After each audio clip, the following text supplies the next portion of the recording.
Mister Rahul Gandhi ji,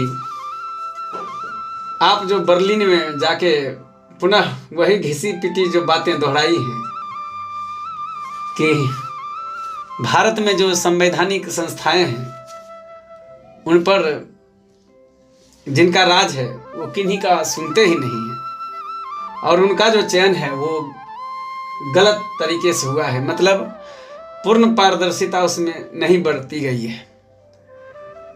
अपने संवैधानिक संस्थाओं पर जर्मनी में जा करके उंगली उठाना ये पता नहीं समझ से परे की बात है।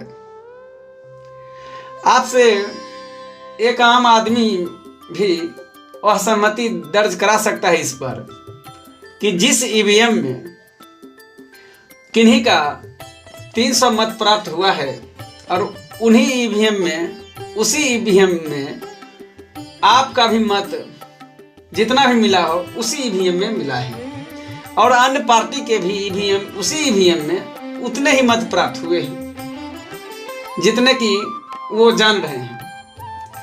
तो एक ही ईवीएम में कहां से वोट चोरी हो गई? अगर आपका मत कम है तो उसमें चोरी हो गई, किन्हीं का मत उसी ईवीएम में सबसे ज्यादा है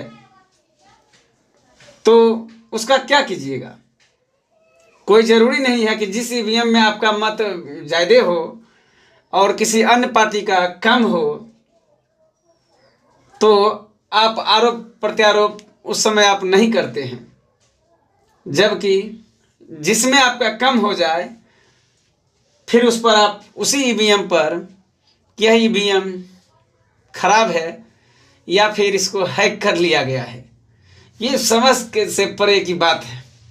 यह तो एक साधारण सा व्यक्ति भी समझ सकता है, आप तो बहुत बड़े लोग हो, कहना ही क्या आपकी समझ की।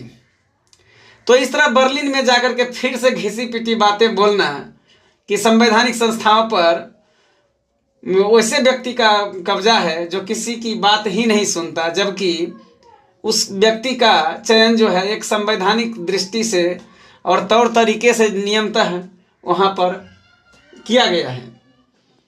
मतलब बिल्कुल लोकतंत्र यहाँ पर जीवित है, आप ऐसा ना बोलें। यह सतत प्रयास करें कि भारतीय लोकतंत्र की जड़ें और मजबूत हों। Thank you.